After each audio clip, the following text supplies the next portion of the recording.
వస్తే ఆంధ్రప్రదేశ్ రాజకీయాల్లో ఒక కొత్త వరవడి చూస్తున్నాం.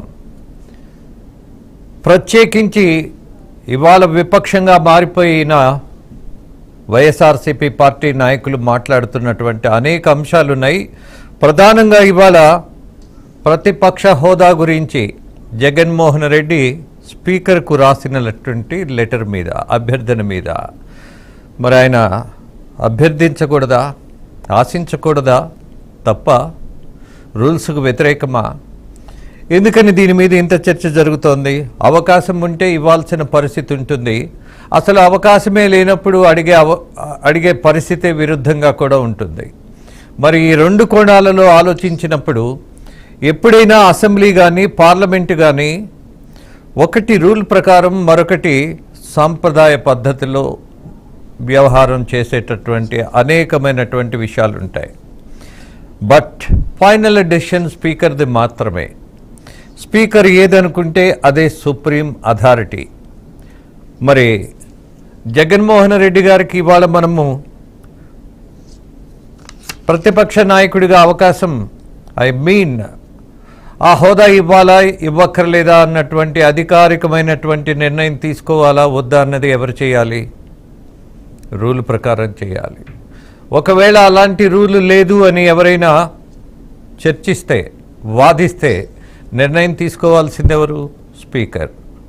మరి ఇవాళ జగన్మోహన్ రెడ్డి వ్యవహారం మొత్తం గమనించిన తర్వాత ఆయన అసెంబ్లీలో ప్రమాణ స్వీకారం చేస్తూ ఎమ్మెల్యేగా 5 నిమిషాలు కూడా కూర్చోవలసిన పరిస్థితి లేదు అన్నట్టుగా, నాకెందుకు అన్నట్టుగా, నాకు అవసరం లేదు అన్నట్టుగా ఆయన కేవలం అలా ప్రమాణ స్వీకారం చేయడం, 5-6 నిమిషాల్లోనే వెళ్ళిపోవటం సభ నుంచి. మరి అది సాంప్రదాయమా? ఇదొక ప్రశ్న. అలాగే ఎక్కడైనా సీఎం ప్రమాణ స్వీకారం అయిపోయిన తర్వాత ప్రతిపక్ష నాయకుడి హోదాలో ఉన్నటువంటి ఏ పార్టీ నాయకుడినైనా ప్రమాణ స్వీకారానికి పిలిచే ఆచారము, పద్ధతి ఉంది. బట్ మరి ఎందుకని పిలవలేదు జగన్మోహన్ రెడ్డిని అని వైఎస్ఆర్సీపీ పార్టీ నాయకులు ప్రశ్నిస్తున్నారు. బట్ 10% మీకు కనీసం సీట్లు వస్తే, అంటే 175 సీట్లలో 10% ఏ పార్టీకి వచ్చినా వాళ్ళకి ప్రతిపక్ష హోదా ఉంటుంది. వైఎస్ఆర్సీపీకి వచ్చిన సీట్లన్నీ 11.